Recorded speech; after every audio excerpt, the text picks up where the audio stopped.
Hi guys, welcome to our channel.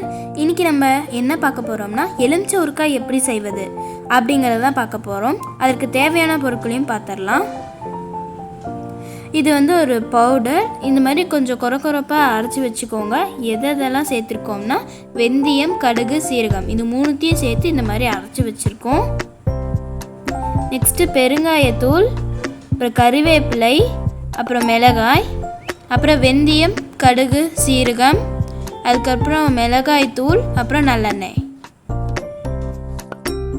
ஒரு plastic கண்டெய்னரில் நாங்கள் இந்த மாதிரி 10 நாளைக்கு முன்னாடியே கட் பண்ணி போட்டு நிறைய உப்பு சேர்த்து ஸ்டோர் பண்ணி வச்சுருக்கோம். நீங்களும் இந்த மாதிரி ஸ்டோர் பண்ணி ரெடியாக வச்சுக்கோங்க. அப்போ தான் ஊறுகாய் போடுறதுக்கு ரெடியாக இருக்கும். இப்போது ஒரு கடாய் எடுத்துக்கலாம். அதில் தேவையான அளவுக்கு எண்ணெய் ஊற்றிக்கலாம். கடுகு போட்டுடலாம். அது நல்லா பொரிஞ்ச உடனே கருவேப்பிலையும் மிளகாயும் சேர்த்துக்கலாம். காஷ்மீர் மிளகாய் தூள் தேவையான அளவுக்கு சேர்த்துடலாம்.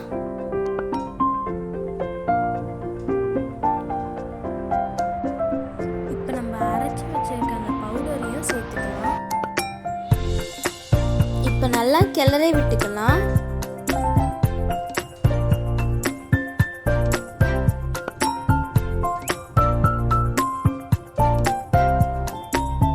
இப்போ நம்ம மஞ்சள்தூள் சேர்த்துக்கலாம்.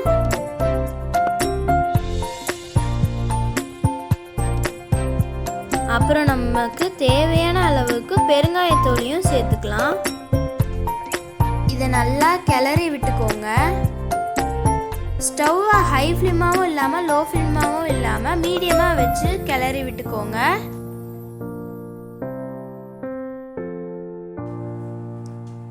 இப்போ நம்ம ஸ்டோர் பண்ணி வச்சிருக்க இந்த லெமனை சேர்த்துக்கலாம்.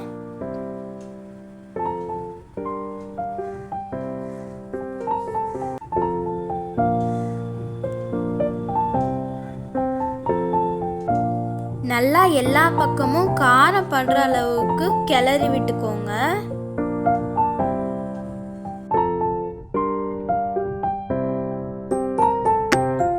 ஆல்ரெடி நம்ம உப்பு பதப்படுத்தி வைக்கும்போதே போட்டு வச்சிருந்தனால இப்போ நமக்கு தேவைப்படாது. ஒருவேளை தேவைப்பட்டுச்சுனாலும் நம்ம சேர்த்துக்கலாம்.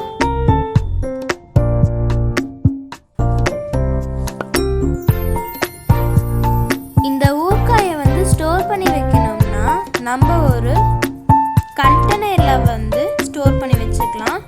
இல்லை அப்படின்னா ஒரு கண்ணாடி பாட்டிலில் ஸ்டோர் பண்ணி வச்சுக்கலாம். கண்ணாடி பாட்டிலில் ஸ்டோர் பண்ணி வச்சா அது நல்லாவே இருக்கும். உப்பு கொஞ்சம் கம்மியாக இருக்கனால நான் இப்போ சேர்த்துக்கிறேன்.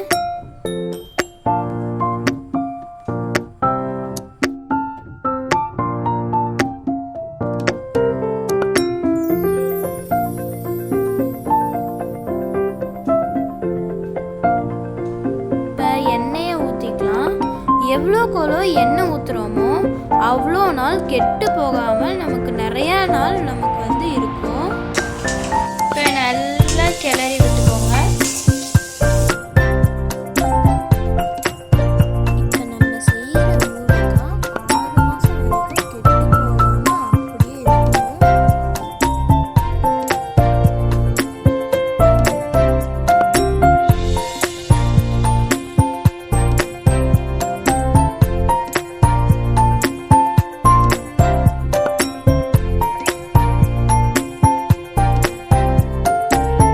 ரெடி ஆயிடுச்சு. இப்போ ஸ்டவ் ஆஃப் பண்ணிடலாம். ஸ்டவ் ஆஃப் பண்ணிட்டு கொஞ்ச நேரம் அப்படியே ஆற விட்டுறணும். எடுத்த உடனே ஒரு பாட்டிலில் ஸ்டோர் பண்ணி வைக்கக்கூடாது. நல்லா ஆற விட்டதுக்கு அப்புறமேட்டு ஒரு ட்ரையான பாட்டிலில் ஸ்டோர் பண்ணிவிட்டு இந்த மாதிரி நீங்கள் சர்வ் பண்ணிக்கலாம். இதே மாதிரி நீங்கள் வீட்டில் ட்ரை பண்ணி பாருங்கள். Bye guys.